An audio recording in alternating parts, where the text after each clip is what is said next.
Bonjour Mickaël, Bonjour Alexis. donc tu t'appelles Mickaël Langlois, tu es professeur de théologie, maître de conférence même plus précisément, à l'université de Strasbourg. Ouais. Et donc tu es spécialiste des écrits de Qumran, je ne me trompe pas, hein. Ouais. Voilà. Et on va parler ensemble dans cette émission de la révélation, et plus particulièrement de la Bible, à la fois d'un point de vue philosophique et théologique. Mais d'abord, j'aimerais savoir quelle est la première fois où tu as touché une Bible, quelle est la première fois où tu as lu la Bible et quelle impression tu as eue? C'est une très bonne question. Je ne vais pas vraiment m'en souvenir parce que moi j'ai eu la chance d'avoir la Bible à la maison dès ma naissance. Mes parents étaient des croyants convaincus et ils nous ont enseigné les préceptes bibliques depuis, je sais pas, moi je pense avant même de savoir lire, j'ai des vagues souvenirs d'une Bible illustrée. En fait, c'est pas juste une Bible illustrée, c'était on racontait les épisodes de la Bible d'une façon très simple, très imagée. Et puis après, quand j'ai su lire, j'ai eu une Bible version second 1910 en plus, alors avec les imparfaits du subjonctif, tout ça. Et ça a été ma vieille Bible que j'ai trimballée toute mon enfance. Donc la Bible, elle a toujours été là. Je suis tombé dans la marmite étant petit. D'accord, donc en fait pour toi c'était assez connaturel, c'est naturel pour toi complètement. Ouais, C'est marrant parce que moi c'est pas du tout la même expérience que j'ai. Ah ouais. Moi je suis né dans une famille athée. Mhm. Et la première fois que j'ai vu une Bible, c'était sur une poubelle, quelqu'un qui venait de l'acheter, et je me suis dit, on jette pas un livre, Ouais. donc je l'ai mis dans la bibliothèque, et puis je l'ai jamais lu. Sauf en terminale, où mon prof de philo avait conseillé de lire l'Évangile selon Jean. Mhm. J'ai ouvert, j'ai feuilleté, j'ai trouvé ça sans intérêt, j'ai refermé, jusque quand j'ai commencé mes études de philo, où un ami chrétien parlait énormément de la Bible, et je me suis dit que là, il fallait vraiment que je la lise. J'ai commencé par le début parce qu'il me semblait que c'était important de commencer par la première page, donc la Genèse. Là, j'ai eu l'impression d'être plongé plusieurs siècles en arrière dans un texte mythologique qui n'avait pas beaucoup de valeur pour nous aujourd'hui. Ensuite, j'ai lu les évangiles. Ce qui m'a frappé, c'était la répartie de Jésus. Ça, c'est quelque chose qui m'a quand même assez marqué. Et puis, j'ai continué avec l'Apocalypse. Et là, j'ai eu l'impression d'avoir affaire à un auteur qui était certainement sous des effets de drogue ou que sais-je encore. Mais voilà, c'est ça l'impression que j'ai eue la première fois que j'ai touché la Bible. C'est sûr qu'effectivement, ça fait un cocktail assez original entre les textes mythologiques, les discours de Jésus, les discours sur la fin des temps. C'est sûr qu'effectivement, mais la Bible, c'est un petit peu tout ça. C'est un livre composite, c'est une bibliothèque avec beaucoup de livres différents, des genres très différents, écrits à des époques différentes. Donc c'est normal en fait d'avoir un peu cet effet, pour quelqu'un qui découvre la Bible et qui en plus n'a pas de guide, de lecture, effectivement ça peut faire drôle, je peux comprendre. Mais du coup, tu arrives à comprendre cet effet, d'étrangeté, cet effet... ce texte, on a l'impression qu'il est vraiment bizarre. Et quand j'avais lu les Confessions de Saint Augustin parle beaucoup de son rapport à la Bible et le fait que même s'il était né en fait dans une famille chrétienne, malgré tout, c'était un texte, la première fois qu'il a lu, lui a paru complètement absurde, complètement anthropomorphique. Et lui qui avait un arrière-plan philosophique n'a pas du tout accroché à la lecture de la Bible. Il a fallu pour cela qu'il suive Ambroise, qu'il l'enseigne à une certaine lecture ou une interprétation de la Bible, qu'il passe d'une lecture plus littérale à une lecture plus allégorique, on va dire, plus symbolique, pour qu'il commence à accrocher au texte. Est-ce que tu arrives à comprendre ce sentiment d'étrangeté? Oui, bien sûr. J'ai eu la chance, disons, ce qui m'a aidé à le comprendre, c'est justement quand je me suis retrouvé face à des gens qui n'avaient jamais ouvert la Bible. Et du coup, l'exercice... Et ça, je l'ai découvert curieusement en arrivant à la fac à Strasbourg. C'est assez drôle parce que quand je me suis fait embaucher comme... En faculté de théologie. Oui, c'est ça. Je me suis embauché comme maître de conférence à l'université de Strasbourg en faculté de théologie protestante. Je suis arrivé en me disant, voilà, les étudiants viennent pour faire de la théologie, donc forcément ils ont un intérêt pour la Bible, donc forcément ils l'ont déjà lu. Et là, ça a été un peu le choc de me rendre compte que j'avais des étudiants qui n'avaient jamais ouvert la Bible. Et des choses qui me paraissaient, moi, comme étant une évidence. C'est-à-dire, je butais tout le temps, je leur parlais de tel personnage, je me souviens, je parle de Néhémie, et là, il y a une étudiante qui dit « Mais monsieur, c'est qui Néhémie ?» Et je me dis « Mais il y a quand même un livre dans la Bible qui porte son nom, c'est quand même dans le sommaire. » Et donc, il y a eu une période d'adaptation pour moi, pour me dire « Alors, il faut que je me mette dans la peau de gens qui n'ont jamais ouvert la Bible. » Et le fait de voir la réaction de ces étudiants, ça m'a beaucoup aidé, du coup, à essayer d'anticiper, d'essayer d'imaginer, d'essayer de trouver des façons, justement, de présenter cet ovni qu'est la Bible à des gens qui ont un arrière-plan pas du tout religieux ou vaguement religieux, mais sans vraiment connaissance du texte biblique. Et ça, je trouve que c'est vraiment très, très intéressant. C'est un défi que j'aime bien. Et d'ailleurs, maintenant, ça m'arrive aussi d'intervenir, là encore, dans des endroits, mais alors complètement, disons, en dehors de tout caractère religieux. Par exemple, des clubs de dirigeants d'entreprise qui sont là pour apprendre à être de meilleurs dirigeants d'entreprise. Et on me dit, est-ce que vous voudriez leur faire une journée de formation ? Et au début, pareil, je dis, mais je ne vois pas trop quel est le rapport. Puis je me suis dit, on va tenter. Et c'est très intéressant voilà, j'ai en face de moi des gens qui, pour certains, je fais un petit tour de table, certains ont vaguement lu la Bible, la plupart ne l'ont jamais ouverte. Et à ce moment-là, c'est ma mission d'essayer de leur expliquer comment est née la Bible, pourquoi on trouve des textes aussi divers dedans, et comment est-ce qu'on peut les lire aujourd'hui alors qu'il y a un tel gouffre culturel, historique, géographique entre les auteurs de la Bible et nous. Avant qu'on aborde plus précisément la question de la Bible d'un point de vue philosophique et théologique, en restant toujours un petit peu sur ta personne, pourquoi est-ce que tu crois est-ce que tu crois en Dieu d'abord? Et si oui, pourquoi? Est-ce que ça dépend de la Bible ou pas? C'est ça ma question en fait. Alors oui, non, mais c'est une très bonne question. Alors oui, je suis croyant, mais c'est vrai qu'effectivement ma foi est différente aujourd'hui de ce qu'elle a été quand j'étais gamin. Quand j'étais gamin, c'est sûr qu'on voilà, on me racontait les histoires de la Bible tous les jours. David, Goliath, Daniel dans la fosse au lion, enfin voilà, Jonas mangé par le poisson. Enfin, et donc moi je prenais tout ça pour argent comptant.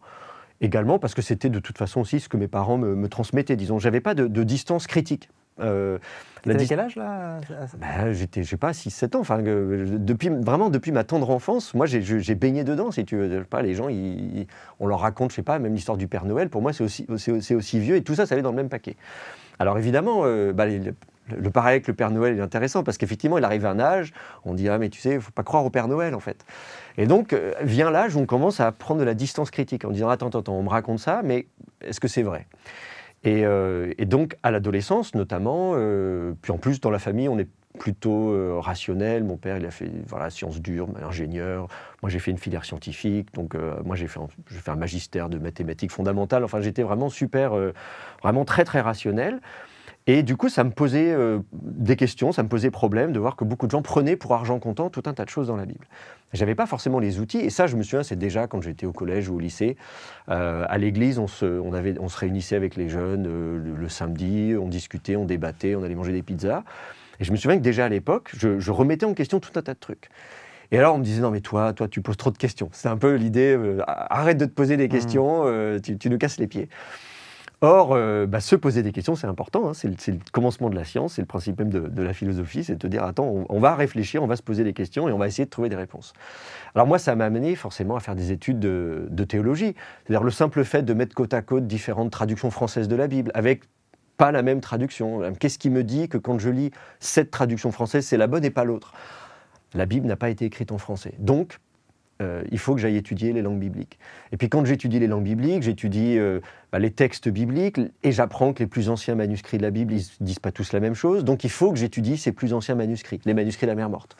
Donc de fil en aiguille, comme ça, je me suis un peu spécialisé, avant tout par intérêt personnel. J'avais pas, c'était pas un plan de carrière en disant je vais un jour avoir un poste à l'université. D'ailleurs, les gens me disaient, mais tu sais, tu vas faire une thèse, mais tu vas être au chômage, parce que, voilà, une thèse de théologie, d'histoire... Mais tout ça, comment ça se justifie ta foi en Dieu ou ta croyance? Oui. J'aime pas utiliser le mot foi en Dieu. Comment est-ce que tu justifies le fait que tu adhères au théisme chrétien? Oui, alors, disons que cette foi que j'avais et qui m'a motivé dans ma démarche scientifique, elle a évolué dans le sens où, précisément, j'avais une foi peut-être dans la Bible en tant que livre, que je n'ai plus aujourd'hui. C'est-à-dire que ma foi, elle est en Dieu et en Jésus-Christ. Parce que je suis chrétien, donc en l'occurrence, le personnage central de la foi chrétienne, comme le mot chrétien l'indique, c'est le Christ. Et donc, du coup, je me suis davantage recentré sur ma relation personnelle avec Jésus et avec Dieu, qui est certes révélée au travers des Écritures, de la Bible, qui nourrit ma foi, que je peux méditer. Je crois que Dieu me parle au travers de la Bible et je reste passionné par la Bible. Mais je crois que la Bible n'est pas l'objet de ma foi en soi. Donc, c'est pas une relation, c'est pas une foi dans un objet, c'est une foi dans une personne. Donc, c'est le personnage historique du Christ qui est le fondement de ta foi, on va dire ça. Oui, c'est ça. Voilà. Est-ce que c'est aussi à cause de lui que tu crois en Dieu, ou ta croyance en Dieu est indépendante de la question du christianisme? Je te donne mon cas, en fait, pour expliquer la chose. Moi, je pense que Dieu existe. Je préfère utiliser parce que le mot croire, il est trop polémique. Je pense que Dieu existe pour des raisons philosophiques, notamment l'argument cosmologique par la contingence de Leibniz. La première fois que je l'ai lu, je me suis dit, c'est quand même solide. Et je ne vois pas comment répondre à son argument alors que j'étais encore athée. Et ça, c'est pourquoi je crois en Dieu. Donc ça n'a aucun rapport avec la Bible. Et après, de fil en aiguille, je me suis posé la question de quelle révélation me semble être la plus proche de ce à quoi je pourrais m'attendre. Donc de fil en aiguille, j'arrive au christianisme. Mais ça veut dire que mon adhésion au théisme est complètement antérieure à mon adhésion. Mon adhésion au théisme est complètement antérieure à mon adhésion au christianisme. Ouais, je comprends. Et c'est ça ma question par Bien sûr, rapport oui. à toi. Moi, mon expérience personnelle, évidemment, ça ne s'est pas fait comme ça, puisque donc j'ai été éduqué voilà, dans une famille protestante, évangélique, et donc du coup, tout ça est allé de soi. Sur la réflexion sur voilà, la croyance en Dieu en tant que telle, sur des arguments type ontologique, de dire voilà, est-ce qu'on peut démontrer l'existence de Dieu, la cause première, enfin, tous ces débats philosophiques, j'avoue que j'ai jamais trouvé ça très convaincant. On peut tout à fait imaginer que l'univers n'a jamais eu de commencement, donc toujours cette idée de cause première, donc avec un vieil argument. Je te coupe juste pour te dire qu'il faut absolument que tu lises ça. Alors, La probabilité du théisme de Richard Swinburne. Bon, bah, c'est écoute, vraiment très la bien. référence. Ouais, c'est ça, ok, très bien. Merci pour le conseil. En tout cas, disons, c'est des débats qui sont très anciens. Ouais. Je ne suis pas convaincu, malgré tout ce que j'ai lu, mais je n'ai pas lu ça, donc peut-être que ça va me convaincre. Je ne suis pas convaincu qu'on puisse démontrer, d'un point de vue formel, l'existence de Dieu. Après, disons d'une certaine manière, à partir du moment où il y a un choix à faire, c'est un peu le pari de Pascal, tu vois, c'est de dire finalement, à choisir, je préfère être croyant que de ne pas être croyant. D'abord, ça rend mieux compte de ce que je vis, de ce que j'expérimente. Mais je peux tout à fait imaginer que quelqu'un qui soit complètement athée dise « mais non, en fait, toute ton expérience de foi, y compris mon ressenti, ma relation personnelle avec Dieu, je prie, je sens sa présence, il me parle », en disant « c'est des mécanismes dans ton cerveau qui fait que tu as l'impression que peut-être Dieu se manifeste à toi, mais en fait, c'est une pure construction mentale ». Je peux l'entendre. Hein, mon frère, qui a reçu la même éducation que moi, aujourd'hui est athée, et on discute comme ça de sujets comme on le fait là aujourd'hui. Et donc, voilà, lui, il va adopter cette position-là. Je ne peux pas démontrer. On est, à mon avis, là, face aux limites peut-être de ce qu'on peut dire, ou en tout cas démontrer d'un point de vue purement rationnel. Reste la question, évidemment, de l'expérience personnelle subjective. Et là, pour le coup, j'ai vraiment aucune raison aujourd'hui de remettre en question cette foi. Rien dans ce que j'ai vu. Sauf qu'il y a des gens dans d'autres religions qui ont probablement des vécus qui sont semblables au niveau de leur expérience subjective. Et dans ce cas, pourquoi le christianisme et pas une autre religion ? Il y a aussi ce problème-là. Oui, alors je ne vais pas chercher à me battre avec ces gens-là. Et si j'étais né en Inde, je serais peut-être hindou parce que c'est l'éducation que j'aurais reçue. Je ne suis pas... Tu acceptes ça comme un pari, en fait. Oui, c'est ça. C'est-à-dire qu'effectivement, on peut dire même statistiquement, vu le nombre de milliards de personnes sur la planète, il se trouve que je suis né là, dans cette famille qui m'a transmis cette foi. Et donc, du coup, je suis chrétien à cause de ça. J'en suis pas resté là non plus. Hein. Ma foi, elle a évolué, c'est ce que je te disais. C'est-à-dire qu'en faisant des études, typiquement, des tas de choses que je prenais pour argent comptant, notamment de ce que je lis dans la Bible, aujourd'hui, je prends des distances par rapport à ça, parce que je ne vais pas m'amuser à... Enfin, je ne vais pas croire des choses dont je sais par ailleurs qu'elles sont fausses ou probablement fausses. Donc là, c'est là qu'il y a l'articulation entre la foi et la science. C'est-à-dire que j'ai aussi un cerveau, je l'utilise. Donc si à un moment donné, je me rends compte que ma foi ou la foi que j'ai reçue, elle me dit des choses qui sont en contradiction avec la documentation que j'ai ou les éléments que j'ai, je vais corriger. Donc j'ai été amené à changer, ma foi a évolué, elle va certainement continuer à évoluer, j'espère, parce que j'espère de longues années à vivre et donc je continue à utiliser mon cerveau. Mais à ce jour, je reste vraiment heureux dans ma foi en tant que chrétien. Voilà, j'ai rien vécu, rien vu, rien lu qui me dit non, finalement, c'est certainement une erreur. Il vaudrait peut-être mieux basculer vers une autre religion, devenir hindou ou peut-être carrément devenir agnostique ou athée. Enfin, voilà. Pour l'instant, je suis content comme ça. D'accord. Donc parmi les questions philosophiques que je voulais te demander, la première c'était que je voulais te poser. La première c'était si Dieu existe, et donc on part du postulat que Dieu existe pour pouvoir réfléchir dans ce cadre-là. On ne va pas refaire toute l'histoire de l'univers. Si Dieu existe, pourquoi est-ce qu'il devrait se révéler par une révélation spéciale ? Et j'ai l'impression que pour toi, la réponse à être donnée, c'est que c'est le seul type de révélation qui puisse vraiment toucher un individu. C'est-à-dire que, bien sûr, alors, il y a cette articulation entre révélation générale, révélation spéciale. On la trouve déjà dans la Bible, hein, la Bible elle-même. D'ailleurs, on devrait peut-être le rappeler, parce que peut-être que tous les auditeurs ne savent pas la différence. Oui. Révélation naturelle ou révélation générale, comme tu l'appelles, Oui. c'est l'idée que la création, ou la nature en tout cas, est suffisante pour, d'un point de vue philosophique, penser à partir de la nature pour arriver à l'idée qu'il doit y avoir un créateur. Donc ça, c'est la révélation naturelle qui part de la nature et qui en plus est universelle pour tout le monde. Et à côté de cela, il y a la révélation spéciale, qui est la révélation qui, ou bien utilise un média surnaturel, comme par exemple on entend une voix, il y a un miracle, une expérience spirituelle, etc. Donc plutôt ou bien un moyen qui est surnaturel, ou bien qui s'adresse qu'à quelques personnes en particulier. Oui, tout à fait. Et donc cette distinction, elle est faite déjà donc, dans l'Épître aux Romains, au chapitre 1er, l'apôtre Paul, donc un des livres de la Bible, du Nouveau Testament en l'occurrence, dit ça. Il dit finalement, ce qu'on peut savoir de Dieu, les hommes le voient, il suffit de regarder quand on contemple la création. Voilà, on voit déjà Dieu au travers de la création. Alors cela dit, lui, cet argument, il l'emploie pour dire que les gens ne peuvent pas prétexter qu'ils n'étaient pas au courant. Donc il l'utilise surtout comme un argument, non pas comme si cette révélation était suffisante, mais elle est pas suffisante pour connaître vraiment Dieu, disons, de sorte à être déclaré juste, hein, pour reprendre la terminologie de l'apôtre Paul, c'est-à-dire être agréé par lui et pouvoir hériter la vie éternelle. Elle est suffisante en revanche pour éviter d'utiliser une excuse en disant « désolé, j'étais pas au courant, je savais pas hein. ». Nul n'est censé ignorer la loi, c'est ce qu'on dirait aujourd'hui. Et après, bien sûr, il va parler de cette révélation spéciale qui va se manifester au travers de la vocation d'Abraham, qui va être choisi comme l'instrument de la révélation divine, et puis la descendance d'Abraham, le peuple d'Israël, et puis ça va nous donner voilà, le royaume d'Israël, la Torah, la Bible, et puis ensuite Jésus qui arrive. Donc il y a toute cette chaîne de révélations particulières au travers de quelques individus. Alors ce phénomène, on peut le retrouver dans d'autres religions, c'est-à-dire que la religion, elle s'intéresse au transcendant, elle va s'intéresser à justement ce qui nous échappe. L'altérité fondamentale, est-ce qu'il existe autre chose que ce que je peux voir, que ce que je peux observer? Alors on peut appeler ça Dieu, on peut appeler ça autre chose. Est-ce qu'il existe autre chose après la mort? Est-ce qu'il existe... Donc la religion, elle va se focaliser sur ces points-là. Et donc il y a une sorte de paradoxe, c'est-à-dire qu'en même temps, on va s'intéresser à des choses qui en principe nous échappent, auxquelles on n'a pas accès, mais on veut quand même y avoir accès. Et donc va se poser la question de la révélation. Et donc, dans la plupart des religions, il va y avoir la question de la médiation. Du coup, je veux connaître cette altérité fondamentale, Dieu, les dieux, ou ce qu'on veut. Et du coup, comment je peux faire? Alors, il va y avoir effectivement soit des individus, en général, c'est des individus particuliers. Alors, ça va être des chamans, des prêtres, des gourous, des devins, des prophètes. Donc, les noms vont changer en fonction des religions.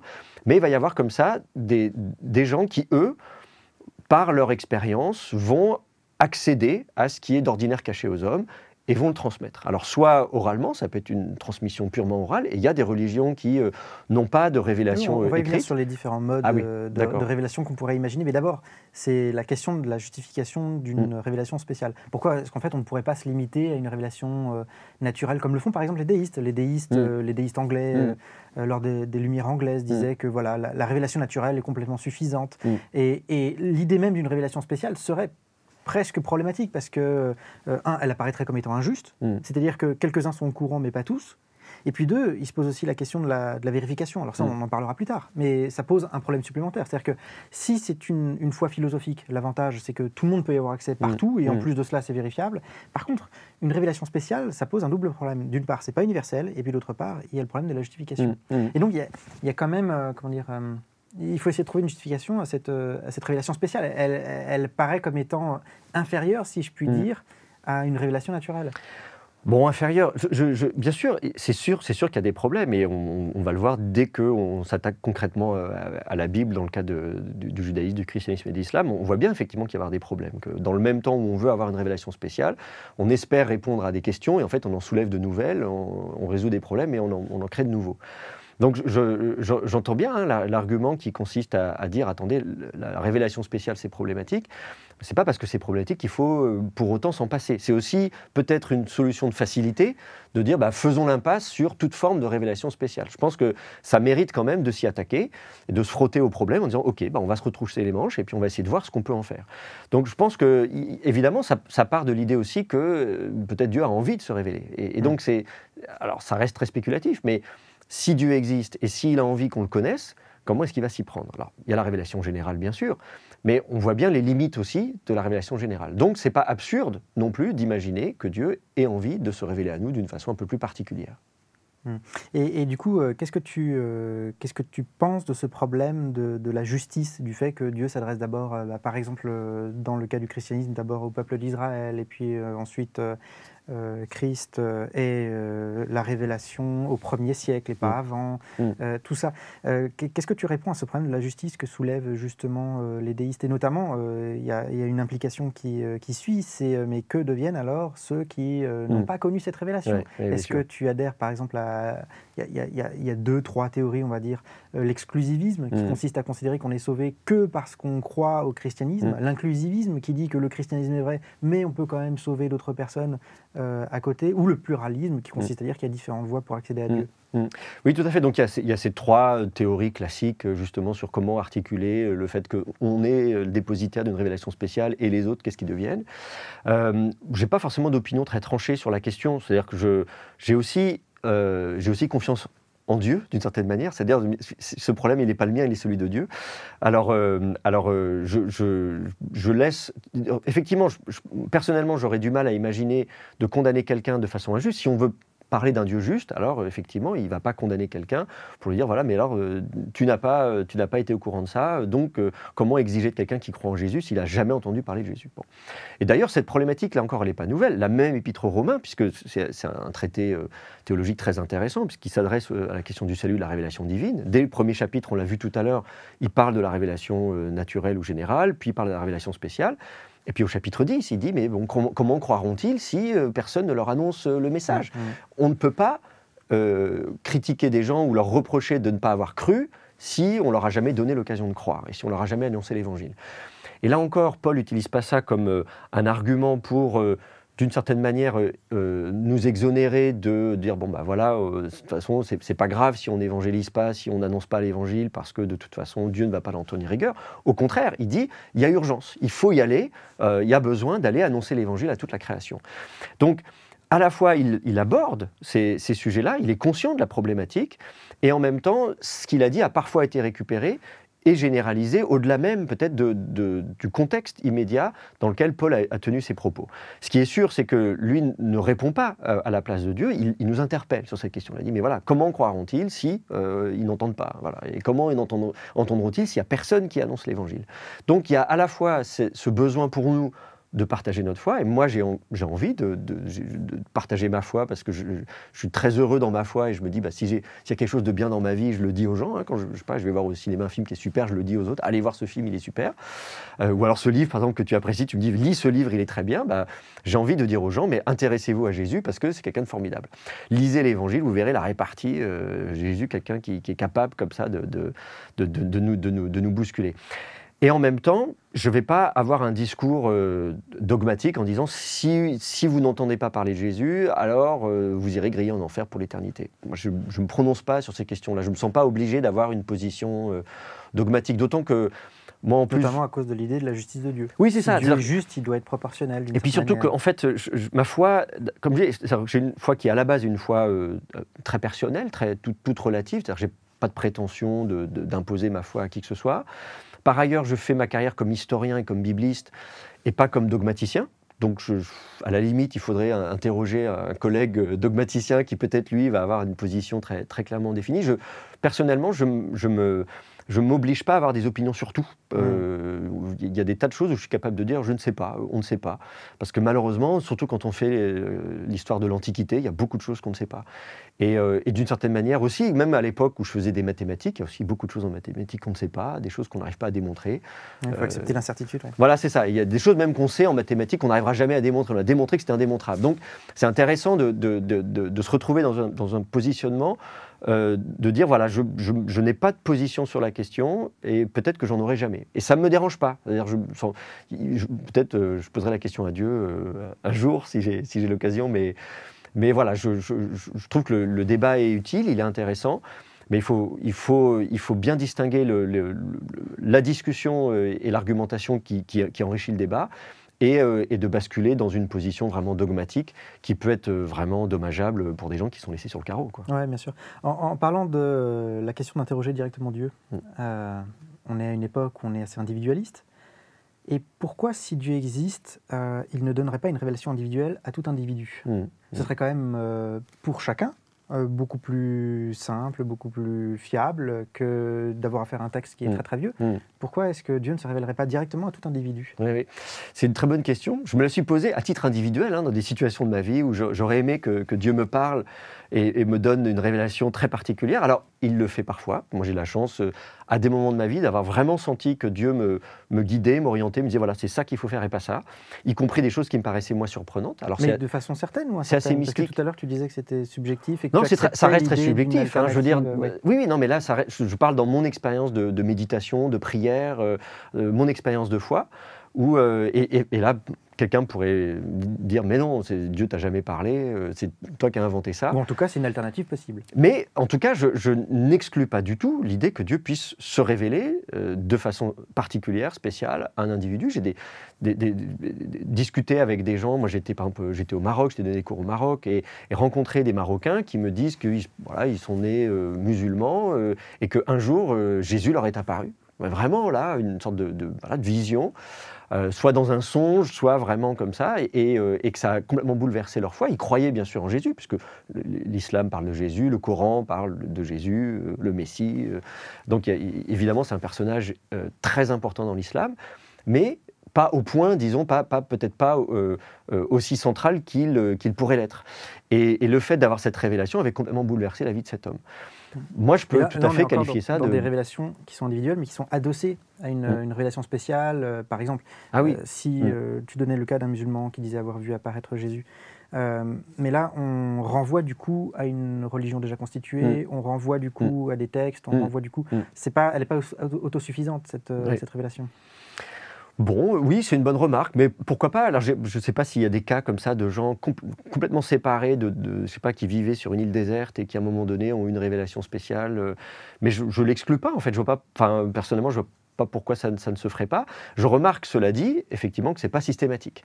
Et donc, la question que ça pose, c'est si Dieu se révèle, non pas effectivement de façon individuelle à chacun, c'est peut-être parce qu'il souhaite que le rapport qu'on a à la foi et à Dieu soit dans une dimension collective, qu'on ait besoin les uns des autres.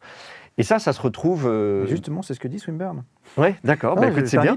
Mais d'une certaine manière, c'est déjà ce qu'on trouve, je vais encore citer Paul, dans l'Épître aux Corinthiens, chapitre 12, où on dit, voilà, nous sommes tous les membres d'un même corps. Et l'œil ne peut pas dire à la main, j'ai pas besoin de toi. Et ça veut dire que, d'une certaine manière, notre rapport à Dieu et à la foi, on n'est pas censé être chacun croyant, et même si on s'inscrit dans le cadre du christianisme, qui est déjà effectivement une religion, disons, instituée, je pourrais me dire, voilà, j'ai pas besoin d'autres chrétiens, j'ai pas besoin, je vis de ma foi tout seul dans mon coin. Eh ben non, justement, il y a cette idée que c'est pas comme ça que Dieu veut qu'on vive notre foi. En tout cas, d'après ce que dit l'apôtre Paul. Donc, sur la base de cet argument, on peut très bien, là encore, si Dieu existe, si Dieu veut se révéler à nous, s'il envisage une révélation spéciale, peut-être qu'il souhaite que cette révélation spéciale, elle se fasse de façon collective et qu'on ne soit pas chacun dans notre coin à avoir notre propre foi autosuffisante, mais qu'on soit adossés les uns aux autres. Du coup, il y a peut-être 3 arguments. Le premier qui est l'incertitude. Alors après, on vit ou pas avec, mais il y a quand même l'argument de l'incertitude. Pour moi qui pense que la théologie naturelle a encore une valeur aujourd'hui, je lui apporte un degré de certitude légèrement supérieur à l'expérience individuelle. Donc pour moi, c'est un argument qui compte, cette question de l'incertitude. Il y a la question du fait qu'on est des animaux sociaux. Et donc, si Dieu nous a créés comme tels, il attend à ce que la religion soit aussi vécue dans sa dimension sociale. Il y a peut-être aussi la question du coût. Du coup, pour Dieu, ça coûte combien? Donc, du coup, pas du coup du point, évidemment. Mais du coup, pour Dieu, de se révéler complètement à tout individu, chacun individuellement. Ça veut dire qu'il faut tout répéter sur la Trinité, sur l'incarnation, sur ceci, cela, à chaque individu en particulier. Ça fait énormément de miracles à faire ou de gestion de l'univers qui qui risque vite de partir en... Oui, oui, c'est vrai. Bon, après, ça dépend évidemment des capacités de... C'est comme s'il faut augmenter la charge des serveurs. Est-ce que Dieu arrive à se révéler à chacun? Bon, c'est un argument qui a été utilisé dans le pastafarisme. Je ne sais pas si tu connais. Donc, c'est une religion qui a été créée un peu justement pour contrer, en particulier le créationnisme aux États-Unis, en disant que donc, voilà, Dieu n'est pas de géante, etc. Pour argumenter... Donc, dans le cadre du pastafarisme, on explique la croissance des hommes, le fait qu'on est de plus en plus grand par rapport à il y a quelques siècles, on était plus petits en moyenne, parce qu'en fait, la gravité, c'est quoi? C'est Dieu avec donc, des spaghettis géants qui vient appuyer sur la tête de chacun pour nous maintenir au sol et qu'on grandisse pas trop. Sauf que comme la population augmente, on est maintenant, je ne sais pas combien, 8 milliards d'habitants sur la planète. Du coup, il a plus le temps d'appuyer sur la tête de chacun. Et donc, du coup, comme il appuie un peu moins sur la tête de chacun, du coup, on est plus grand. C'est pour ça que maintenant, on fait facilement 1m80, 90, 2 mètres, alors qu'avant, il y avait moins de gens sur la planète. Donc, c'est un petit clin d'œil.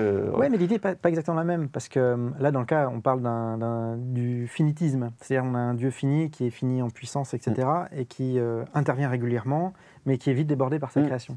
Dans le cas de mon argument du coup, c'est plutôt un argument du type malbranchien. C'est-à-dire que Dieu choisit les moyens les plus simples et les plus efficaces pour avoir le maximum d'effets à partir des moyens les plus simples. C'est un petit peu le Dieu le plus intelligent ou le Dieu le plus stratège, celui qui, avec le minimum de moyens, arrive à produire le maximum d'effets, manifestant ainsi son intelligence. Et c'est plus le problème de son finitisme, c'est plutôt le problème de son intelligence. Et à ça, on peut associer aussi la question de l'intégrité de la création. Est-ce que la création est un tout cohérent ? Ou est-ce que Dieu est constamment obligé de sauver tout et d'intervenir en permanence parce qu'en fait, l'univers n'a pas été pensé de façon parfaitement rationnelle et cohérente et en fait, il a plein de trous, c'est une espèce d'émental dans lequel Dieu doit sans cesse intervenir pour le maintenir. Oui, oui, alors c'est intéressant, mais de dire voilà le Dieu qui va peut-être optimiser, en disant voilà finalement je vais chercher la solution la plus efficace, comme ça, qui me demande le moins d'énergie et qui... Si c'est ça le raisonnement de Dieu, est-ce que ça a bien marché? C'est ça le problème, c'est qu'on est quand même dans une perspective chrétienne. Pour moi, en tant que croyant, je me dis, il y a encore quand même beaucoup de gens sur cette planète qui n'ont pas ou peu entendu parler de Jésus, qui n'ont pas fait l'expérience que j'ai pu faire, et je trouve ça un peu dommage. Donc là encore, je ne suis pas à la place de Dieu, mais cet argument, je ne suis pas sûr c'est possible, mais il est difficile à vérifier. Et puis on peut, voilà... Et je pense après, ça dépend de son adhésion soi-même à une question qu'on a déjà abordée. Est-ce qu'on est plutôt partisan de l'inclusivisme ou de l'exclusivisme? Par exemple, un inclusiviste bien assumé pourrait dire que certes, c'est dommage pour ces personnes qui n'ont pas connu le Christ parce que du coup, leur édification est peut-être plus difficile. Néanmoins, ça ne veut pas dire qu'ils vont en enfer. Ils peuvent même connaître de façon inconsciente, pourquoi pas, ou quelque chose comme ça, Dieu. Et comme les Israélites avant avaient déjà une relation avec Dieu, finalement Jésus quand il arrive, il considère qu'ils avaient déjà foi dans le même Dieu que lui-même et d'une certaine manière c'est comme s'ils avaient déjà foi en lui. Donc tu vois, l'inclusivisme permet de résoudre un petit peu cette difficulté. Donc en fait ça dépend de sa propre position sur inclusivisme ou exclusivisme, je dirais, cet argument en tout cas. Oui, et puis de manière générale, c'est-à-dire on peut se poser la question, disons, moi j'en reviens à l'approche individuelle en fait. Évidemment, si Dieu doit se révéler individuellement à chacun, alors il y a une redondance, il va falloir qu'ils redisent les mêmes choses. Oui. En même temps, on est tous différents les uns des autres et on est tous à un stade différent, on a tous un cheminement différent. Et donc, je ne sais pas si je crois dans un Dieu qui va optimiser en disant tant pis pour eux, je ne vais pas me révéler de cette façon-là, mais ce n'est pas grave parce que quand même inclusivisme, et donc voilà, même s'ils n'ont pas eu droit à ça, ils ont quand même autre chose. Je pense que Dieu Je pense que Dieu va accompagner chacun dans son développement et qui va permettre à chacun de cheminer en fonction de sa personnalité, de ses choix. Moi, mon cheminement, il est personnel, c'est-à-dire j'ai eu l'éducation que j'ai eue, après voilà, je fais des maths, je me pose des questions, je fais de la théologie. Tout le monde n'a pas le même cheminement que moi. Ce cheminement, il me convient à cause de qui je suis. Et si on croit que chaque être humain sur la planète est différent et fonctionne différemment, ça veut dire qu'il n'a pas besoin d'entendre les mêmes choses au même moment. Et donc d'avoir comme ça différents modes de révélation, pas forcément effectivement genre en révélation générale et spéciale, ou bien, mais en imaginant toute une panoplie, tout un spectre de révélations de types différents, ça permet à chacun de s'approcher de Dieu ou de faire une expérience de foi en fonction de là où il vient. Et moi j'ai des contacts très très intéressants avec des gens qui qui ont un parcours mais vraiment complètement différent, qui viennent d'ailleurs, qui ont circulé dans d'autres milieux, qui s'approchent comme ça de la question de Dieu, mais vraiment par un autre angle que moi. Et je trouve ça très intéressant, et je peux croire aussi que, d'une certaine manière, Dieu a guidé leurs pas comme il a guidé les miens, mais d'une façon totalement différente. Alors en parlant de différents types de révélations, dans le christianisme en général, on a tendance à considérer qu'il y a la révélation originale, on va dire cela comme ça, c'est-à-dire Dieu qui agit à travers l'histoire d'Israël, qui se fait connaître en tant que Dieu libérateur, on va dire ça rapidement. Et puis il y a aussi l'aspect de Dieu qui s'incarne, ou Dieu le Fils qui s'incarne pour être très précis, en la personne de Jésus. Et donc la deuxième grande révélation, enfin la première en termes d'importance, la deuxième en termes chronologiques, c'est ce qui constitue le cœur de la révélation chrétienne dans son contenu. Maintenant, la question, c'est, puisque nous ne voyons pas cela, nous, tout ce qui nous reste de tout cela, ce sont des documents écrits, la Bible. Est-ce que la Bible elle-même constitue elle aussi une révélation qui s'ajoute à la révélation originale, on va dire, aux événements, ou est-ce qu'il y a eu les événements, c'est ça la révélation, et ensuite, tout le reste n'est qu'un témoignage humain, un développement humain, la Bible est écrite par des hommes, en vue de nous faire connaître à nous ce qui s'est passé ou de nous faire connaître la foi chrétienne. C'est difficile de répondre à cette question précisément parce qu'on ne peut pas voyager dans le temps. Et en particulier, les événements qui sont relatés dans la Bible, la plupart, ils échappent à l'histoire. On ne sait pas. Est-ce que ça a eu lieu, est-ce que ça n'a pas eu lieu? D'un point de vue historique, on a bien sûr des personnages dont on sait qu'ils ont existé, des rois d'Israël, de Juda, parce qu'ils sont mentionnés dans des documents de l'époque, tout ça. Mais à vrai dire, ce que la Bible nous dit de Dieu, et y compris la façon dont Dieu se révèle dans la vie d'Abraham, de Moïse, en fait, ça échappe à l'histoire. Donc de poser la question de dire, voilà, la vraie révélation divine, c'est peut-être un moment donné où on s'approche de l'histoire. Peut-être qu'effectivement, tout ce qui est antérieur, je ne sais pas moi, dans l'Ancien Testament est peut-être trop ancien ou manque trop de... D'un point de vue historique, grosso modo, à partir du premier millénaire avant notre ère, donc David, Salomon, tout ça, le royaume d'Israël et de Juda, ça c'est assez bien documenté. L'existence de ces royaumes, la capitale, on fait de l'archéologie, on trouve tout ça. Tout ce qui est de la période dite patriarcale, elle échappe à l'histoire. Or, c'est précisément cette époque dite patriarcale où on voit l'élection divine de Dieu qui va choisir Abraham parce que sa femme est stérile. Et il y a 10 générations entre Adam et Noé, 10 générations de Noé à Abraham. Et donc, on passe de génération en génération vite fait, et puis paf, on bute sur Abraham parce que lui, il est stérile. Et donc, on dit, c'est la fin. Il y a la succession des premiers-nés depuis la création, et là, on dit, qu'est-ce qu'on va faire? Et là, Dieu va le choisir, non pas parce qu'il a fait quelque chose d'extraordinaire, au contraire, parce qu'il a un problème. Et c'est de cette façon-là que Dieu va se manifester dans l'histoire des hommes, qui va bouleverser l'histoire des hommes, en disant, je vais faire un miracle, vous allez avoir des enfants, et puis ça va se répéter à chaque génération où Dieu va bouleverser, au lieu que le premier-né continue, en fait, le puis-né, donc le second va prendre la place du premier. Et donc, c'est là que va se dérouler finalement toute cette intervention de Dieu qui va se révéler de façon très particulière dans la vie de ce personnage, Abraham, et puis de sa descendance. Et c'est ce point de départ qui va donner naissance donc aux religions dites abrahamiques, donc judaïsme, christianisme, islam. Et le problème, c'est que ce point de départ, ce que je disais, c'est qu'Abraham, qu'est-ce qu'on peut dire d'Abraham d'un point de vue historique? On peut documenter ce qui se passe à l'époque, la culture, des épisodes... je ne sais pas, quand justement sa femme, qui n'arrive toujours pas à avoir d'enfant, lui dit vas-y, couche avec ma servante Agar, et que nous on dit mais qu'est-ce que c'est que d'où est-ce qu'elle a eu cette idée saugrenue? On peut dire voilà, les fouilles archéologiques, elles documentent qu'à l'époque, ça se fait, il y a des contrats de mariage qui disent voilà, si dans les X années après le mariage, l'épouse n'a pas donné d'enfant, qu'est-ce qu'on fait? Est-ce qu'il prend une deuxième épouse? Est-ce que non, il n'a pas le droit, mais il va prendre la servante? Et à ce moment-là, les questions d'héritage, qu'est-ce qui va se passer? Donc on se rend compte que tout ça, c'était très très bien documenté à l'époque. Donc je peux, en tant qu'historien, documenter la période d'Abraham, mais de dire si les épisodes eux-mêmes se sont vraiment produits, ça échappe à l'histoire. Et donc, mais ça peut être juste une histoire pas avec un grand H, une histoire au sens d'un mythe. Mythe sans connoter l'idée que ça a eu lieu ou pas. Oui, un récit théologique, c'est un récit fondateur. Oui, bien sûr, mythe au sens... Ça peut être un récit fondateur qui est révélé. Mais est-ce que la façon dont il est rapporté, écrit dans la Bible, est aussi une révélation qui vient s'ajouter à ce récit fondateur? En fait, le problème, c'est que de notre point de vue à nous, c'est pas tant la question de savoir ce que c'est une révélation qui vient s'ajouter à celle-ci, c'est comme celle-ci, on ne sait même pas si elle existe, elle n'existe qu'au travers du récit. Donc, si révélation, la seule révélation qu'on a à se mettre sous la dent, c'est celle du récit. Que ce soit un récit révélé, ou des épisodes qui ont lieu, qui n'ont pas eu lieu, une transmission orale avant d'être écrite, à un moment donné, il s'agit bien d'une transmission orale. Ce sont des êtres humains qui ont raconté cette histoire. Donc, l'historicité, elle est secondaire. Moi, je ne peux pas dire si ça a lieu ou pas. Mais ce qui est sûr, c'est qu'à un moment donné, cette histoire, on l'a racontée. On l'a racontée probablement à l'oral, et puis à l'écrit. Et ce que moi j'ai aujourd'hui à me mettre sous la dent, c'est l'écrit. Donc, si Dieu se révèle au travers de cette histoire, c'est forcément dans le récit de cette histoire. Et pareil pour le christianisme, parce que dans le cas du christianisme, c'est plus facile de faire la distinction entre un Jésus historique et puis...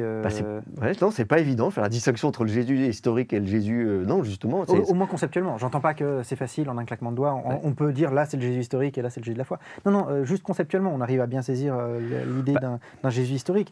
Et effectivement, on peut dire, voilà, il est plus probable que Jésus ait existé qu'il n'ait pas existé. C'est plus facile d'expliquer la naissance du christianisme s'il y a bien un personnage fondateur à la base, qu'on peut appeler Jésus, qu'on peut dire, voilà, Jésus le Nazoréen ou Jésus de Nazareth.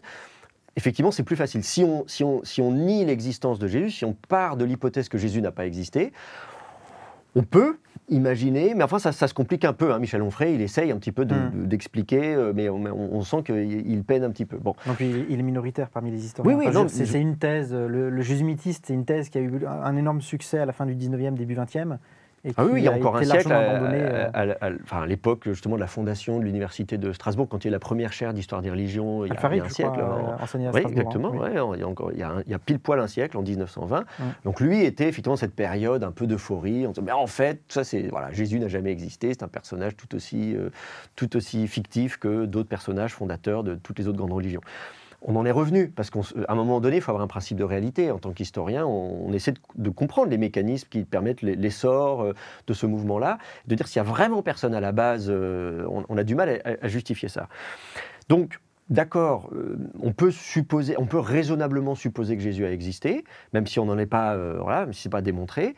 Il n'empêche que ce qu'on sait de lui, c'est les témoignages qu'on a dans les écrits, dans les évangiles et dans les écrits chrétiens. On a très peu de choses sur Jésus en dehors, Flavius Joseph qui en parle en passant et encore, et puis après des auteurs latins qui vont parler des chrétiens d'ailleurs, un certain Christos, mais ils ne disent pas grand-chose sur lui en fait. Donc ce qu'on peut connaître de Jésus, et le seul Jésus qu'on connaisse, c'est le Jésus tel qu'il nous est présenté dans les évangiles.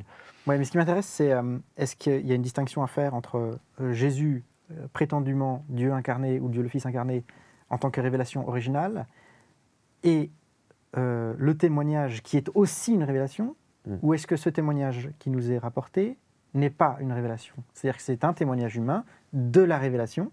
Est-ce que c'est une révélation ou pas? Mais oui, mais et là je vais invoquer le même argument, à partir du moment où la seule connaissance que j'ai du Jésus, disons au travers de l'Antiquité, du 1er siècle, de notre ère, de s'il a existé, s'il a dit des choses, s'il a fait des choses, c'est au travers du récit. Lui, il n'a rien écrit. Il ne dit pas, voilà, moi, Jésus, voilà, j'ai écrit ça. On a des gens qui racontent des choses sur Jésus. Alors, qui disent avoir été témoins, qui disent avoir vu, qui pour d'autres disent, moi, je n'ai pas été témoin, mais j'ai enquêté. Luc qui dit, moi, j'ai recueilli des témoignages, je n'étais pas là, mais voilà les témoignages que j'ai recueillis. Donc, des gens qui font ce travail de recueillir des témoignages, de raconter l'histoire. Et donc, ce que j'ai, moi, c'est le témoignage. Pour ce qui est de Jésus ancien, maintenant, si je dis, Jésus m'apparaît là aujourd'hui, ou hier, cette nuit, ou la nuit prochaine, là, je peux dire, ok, j'ai peut-être la révélation de Jésus lui-même. Mais si je m'intéresse à l'Antiquité, dans l'histoire, cette révélation au travers de l'histoire sainte, eh bien, cette révélation, elle n'est qu'au travers du récit. D'accord, mais dans ce cas, ça pose on peut émettre des objections contre l'idée que la Bible serait révélation, parce que, comme le disait Spinoza, quand on lit les textes, on est frappé par leur caractère humain. Moi, il y a un exemple qui est vraiment évident, c'est Luc, quand il explique qu'il a fait ses recherches à lui, ses propres recherches. On voit bien que ce n'est pas Dieu qui est en train de lui dire « Écoute, Luc, tu vas dire que tu as fait tes recherches ». Non, c'est Luc qui fait ses recherches. On voit bien que le texte est écrit par des hommes, et en même temps, il a prétention à être parole divine. C'est un paradoxe qui est difficile à essayer de résoudre, mais il n'y a pas que cela. S'il n'y avait que cela encore, ce serait facile. Il y a aussi le problème de certains aspects du texte qui paraissent être obsolètes d'un point de vue scientifique. Je t'avais parlé tout à l'heure de la Genèse. La première fois qu'on lit la Genèse, on a l'impression qu'il y a une distance considérable entre ce qui est dit de la création de l'univers à cette époque-là et aujourd'hui de ce qu'on dit de la création de l'univers. Et puis après, il y a encore les contradictions ou les tensions internes au texte. On a l'impression que certains textes se contredisent les uns avec les autres. Par exemple, sur la mort de Judas, selon qu'on lise, je ne sais plus qu'à l'évangile. En tout cas, la thèse qui est défendue dans les évangiles et celle qui est défendue dans le livre des Actes n'est pas exactement la même sur sa mort. On peut essayer, bien sûr, de résoudre la chose, mais il y a quand même des tensions. Ces 3 arguments font que... comment un tel texte pourrait être une révélation divine?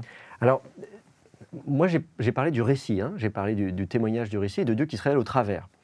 Je ne vais pas forcément... Et donc, à cause... Donc, ce n'est pas forcément la lettre du texte. Voilà, donc là, tu vois où je veux en venir. C'est-à-dire que là où il faut être prudent, c'est précisément de ne pas ériger la Bible comme étant la révélation de Dieu ou la parole de Dieu en tant que telle, à la virgule près. Et ça fait partie justement, comme je disais tout à l'heure, dans mon parcours personnel, c'est là que ma foi a évolué, c'est-à-dire que l'objet de ma foi, c'est pas la Bible, c'est Dieu, c'est Jésus si je suis chrétien, et donc la Bible va être un instrument de la révélation divine, et Dieu va pouvoir se révéler au travers de la Bible, mais effectivement, la Bible, elle reste pleinement humaine. Et Spinoza, bien sûr, il n'était pas le premier dans le judaïsme. Il y a déjà, dans le judaïsme avant, des gens qui avaient repéré des problèmes de contradiction, de dire, mais voilà, on dit que c'est Moïse qui a écrit le Pentateuque, mais quand même, à la fin, on raconte sa mort, on dit qu'il est enterré, etc. Donc déjà, des exégètes juifs du Moyen-Âge avaient repéré des trucs. Spinoza est allé plus loin parce qu'il a repéré des styles différents, en disant, mais même quand on lit le Pentateuque, on voit qu'il y a des styles, des mains différentes, il y a des auteurs différents. Donc en fait, c'est une compilation, c'est un patchwork de sources littéraires différentes. Donc, finalement, Moïse, il a rien écrit, puis il est allé très loin dans son raisonnement. Astruc a essayé de tempérer. Astruc était médecin du roi, disait oui, bien sûr, il y a des sources différentes, mais c'est Moïse qui a quand même compilé ces différentes sources pour en faire le Pentateuque. Donc, on voit effectivement les débats des philosophes, des historiens, des philologues pour le travail sur le texte et se rendre compte du caractère humain du texte. Bien sûr, la Bible a été écrite par des hommes. Avant d'être écrites, même ces traditions orales, elles ont été transmises par des humains. Et les humains sont imparfaits. Et donc voilà, chacun utilise ses mots, sa langue. La Bible n'a pas été écrite en français. Donc, on peut effectivement se rendre compte de toutes même les incohérences, les contradictions qu'on peut retrouver dans le texte biblique, qui sont la preuve qu'il s'agit bien d'un témoignage humain. La question qu'il faut se poser, donc, c'est pas de savoir est-ce que c'est un texte humain ou divin. C'est un texte humain, il n'y a pas de doute là-dessus. La question, c'est est-ce qu'en même temps que la Bible est une collection de témoignages humains et de compilations, d'expériences, de vécus, d'interprétations, puisque s'il y a effectivement 4 évangiles, c'est parce qu'il y a différents angles. Dans l'Ancien Testament, pareil, entre le livre des rois, le livre des chroniques, on va avoir 2 fois la même histoire avec des approches différentes et des contradictions. C'est plutôt de dire, voilà, ces différentes personnes, ces générations, ces siècles et ces siècles de croyants nous transmettent ce qu'eux, ils ont reçu, ce qu'ils ont compris, ce qu'ils ont cru comprendre. Et ce témoignage qui a été compilé, eh bien, il est là pour servir à l'édification de notre foi. Et Dieu peut se révéler au travers de ce texte. Alors, et donc, voilà, et c'est là que, en tant que croyant, moi, je vais dire, voilà, Dieu me parle au travers de ce texte. On n'est pas obligé de le croire, mais je garde un intérêt pour la Bible, non pas en disant, ah, mais alors, finalement, il y a une contradiction, donc on met la Bible à la poubelle, de dire, bien sûr, il y a des éléments humains, la Bible a été écrite par des hommes, mais ça n'empêche pas que Dieu se révèle au travers du texte biblique. Mais Dieu se révèle à travers le texte biblique, c'est un peu la thèse de Karl Barth, ça. C'est l'idée qu'il utilise le texte, c'est-à-dire que le texte en lui-même n'est pas révélation, c'est plutôt nous, dans notre rapport, quand on le lit, où ça devient révélation, c'est ça? Alors, je ne vais pas aller jusqu'au point où on va dire que le texte n'a de sens qu'au travers de la lecture, parce que ça, effectivement, c'est des théories qui sont avancées, des gens qui, notamment quand ils sont fans de sémiotique, vont dire, mais finalement, un texte, s'il ne trouve pas de lecteur, il n'existe pas. Qu'il existe ou pas, peu importe. Tant qu'il n'a pas rencontré de lecteur, le texte n'a pas de sens. Et donc, c'est nous qui donnons sens au texte. Si on pousse cet argument très loin, il y a un problème... on peut presque faire une sorte de démonstration par l'absurde, c'est-à-dire que si c'est nous qui donnons au texte le sens qu'il doit avoir, alors à ce moment-là, effectivement, on peut faire dire tout et son contraire à la Bible. Et si on peut faire dire tout et son contraire à la Bible, à quoi elle sert en tant que support de la révélation divine? Elle ne sert plus à rien. Et donc à ce moment-là, Dieu peut aussi bien se révéler par Harry Potter. Enfin voilà. Donc prenons n'importe quoi. Ça marchera aussi bien que la Bible. Si on veut que la Bible marche mieux entre guillemets qu'un autre livre, il faut qu'on puisse avoir une lecture de la Bible. Il faut qu'on puisse défendre une lecture de la Bible. On dit non. Et là, c'est un problème évidemment de méthode, un problème d'épistémologie. On dit comment faire pour lire la Bible de telle manière qu'on soit à l'écoute d'un sens qui n'est pas celui que je vais vouloir mettre au texte, mais qui est bien celui de l'auteur, ce que l'auteur a voulu dire, et que je vais pouvoir recevoir. Et cette approche du texte, elle est défendue par la Bible elle-même. C'est intéressant parce que dans la deuxième épître de Pierre, donc qui est un livre du Nouveau Testament, il est fait allusion aux écrits de Paul. On dit voilà, Paul, voilà, dans ses épîtres, donc on fait allusion aux épîtres de Paul, en disant il dit des choses voilà, très intéressantes, mais qui sont un petit peu compliquées. Et certains qui sont finalement peut-être pas suffisamment, qui n'utilisent pas assez leurs neurones, qui sont peut-être voilà, pas suffisamment éduqués, pas suffisamment, bon, eh bien tordent le sens des épîtres de Paul et des autres écritures, comme ils le font des autres écritures. Donc c'est un verset très très intéressant, parce que d'abord il relègue les épîtres de Paul au même rang que les autres écritures. Donc, il y a déjà l'idée que les épîtres de Paul, il y a une sorte d'autorité scripturaire, canonique presque, hein, un peu avant l'heure, c'est un peu anachronique, mais il y a un peu de cette idée-là. Et en même temps qu'on dit les épîtres de Paul, elles sont importantes, il faut les lire, et Dieu parle au travers, il y a vraiment cette notion d'autorité scripturaire. En même temps, on dit que c'est quand même compliqué, et qu'on peut tordre le sens, et qu'il ne faut pas tordre le sens. Donc, s'il ne faut pas tordre le sens, il va falloir s'intéresser non pas au sens que moi je vais vouloir mettre chez Paul, mais ce que lui a voulu dire. Alors donc, ce grand débat sur l'interprétation, le sens des Écritures en fonction de ce que les auteurs ont voulu dire, ou du sens que nous on veut y mettre, ou de peut-être celui que Dieu aurait voulu mettre. Alors voilà, est-ce qu'il peut y avoir une troisième alternative qui est Dieu n'a pas forcément voulu dire exactement la même chose par les mots que l'auteur humain a utilisé. Oui, c'est ça. Alors donc il y a cette voie médiane. Mais à un moment donné, il va falloir trouver un moyen de dégager ce sens. Moi, je me souviens d'un colloque qu'on a eu à Jérusalem il y a plus de 10 ans déjà, sur la question, c'est porté sur le Cantique des Cantiques, qui est un livre un petit peu surprenant dans la Bible. Puisque, un peu érotique. D'abord érotique, un amour impossible entre un homme et une femme, un amour adultère en plus, donc on fait l'éloge de l'adultère, et puis à un moment, puis Dieu n'apparaît pas, on peut lire le Cantique des Cantiques de A à Z, on se dit mais qu'est-ce que ça vient faire dans la Bible, un livre qui ne parle pas de Dieu. Et donc, pour justifier la présence de ce livre dans la Bible, on lui a conféré, tant dans le judaïsme que dans le christianisme, une valeur symbolique. C'est l'image de l'amour entre... Donc une allégorie entre l'amour de Dieu et Israël, ou le Christ et l'Église, par exemple, qui est l'épouse du Christ, tout ça. Bon. Et donc, ce texte-là était un bon prétexte pour discuter, de dire quel est le sens du texte. Quand je lis la Bible, est-ce que je vais, moi, dire, en fait, ce texte, il ne faut pas le lire comme un texte érotique, mais il faut le lire, avoir une lecture allégorique de ce texte. Et c'est ça la vraie lecture, la bonne lecture de ce texte, le vrai sens du texte. Et en même temps, donc, évacuons, peu importe l'auteur, on ne sait pas qui a écrit ce texte, on ne sait pas quand, et donc, savoir ce que l'auteur a voulu dire, c'est impossible, parce qu'on ne sait même pas qui a écrit, donc comment savoir ce qu'il a voulu nous dire, et on ne peut même pas l'interroger. Et donc, il y a des théologiens qui insistent sur le fait que c'est peine perdue d'essayer de déterminer le sens de l'auteur, peu importe, c'est pas grave. Et au même colloque où quelqu'un disait ça, on lui a rétorqué en disant « Mes chers collègues, vous publiez vous-même des livres, des articles. Si je vous dis, écoutez, peu importe ce que vous avez voulu dire, parce que c'est pas ça qui compte, c'est le sens que moi je vais mettre dans votre texte, c'est comme ça que moi je comprends ce que vous avez voulu dire, peu importe, vous ne serez pas très content. À partir du moment où on dit quelque chose, on a un message à faire passer. Et le simple fait même de s'exprimer, de communiquer à l'oral, encore plus à l'écrit, si les gens se sont donné la peine d'écrire à une époque où ça coûte cher, les supports d'écriture, tout ça, on écrit sur des parchemins, voilà, bon, on prend soin de rédiger, et on le voit grâce au manuscrit de la Mer Morte qu'on cherche vraiment à perfectionner le texte, on s'y attarde, le texte est vraiment important, on veut être sûr que le texte va être bien compris justement. Alors, si nous avons du respect pour ce texte, on ne peut pas faire l'économie de chercher à comprendre ce que le ou les auteurs de ces passages de la Bible ont voulu nous dire. Donc, premièrement, pour moi, c'est un élément sur lequel j'insiste, on ne peut pas faire l'économie de ça. Alors, je ne dis pas qu'il faut s'arrêter à ça. On peut, si justement on a une lecture croyante, on peut dire, d'accord, des gens ont voulu dire ça. Bon, mais je peux faire la même chose avec l'Iliade, l'Odyssée, n'importe quel texte. Je vais essayer de comprendre qui a écrit ce texte, les auteurs, les rédacteurs, les éditeurs, qui se sont succédés pendant des siècles pour faire vivre une œuvre littéraire, quelle qu'elle soit. Je vais faire ce travail et chercher à comprendre ce que l'auteur a voulu dire. Si je le lis en tant que croyant, je peux dire, d'accord, Dieu parle au travers de ce texte, mais est-ce que ce que Dieu va dire peut être le contraire de ce que l'auteur a voulu dire ? Là, il y a un problème de cohérence. Et si finalement ce que Dieu va dire au travers de ce texte n'a rien à voir avec ce que l'auteur a voulu dire, alors je retombe dans le travers qui consiste à pouvoir plaquer tout et son contraire sur la Bible. Et est-ce qu'il est possible qu'il y ait des parties de la Bible, dans ce cas, problématiques, qui soient là, mais pas forcément support de révélation pour Dieu?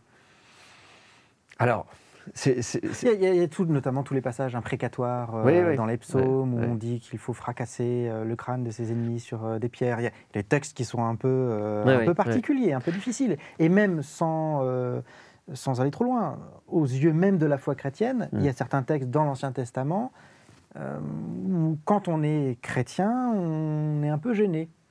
Oui, oui, j'entends bien. Alors, tout ça, c'est la question du canon. C'est-à-dire de dire, à un moment donné, on a fait une sélection de textes.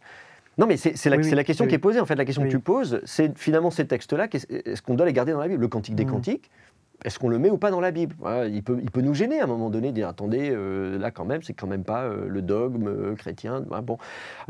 Donc, on pourrait dire des textes un peu gênants, on pourrait les évacuer.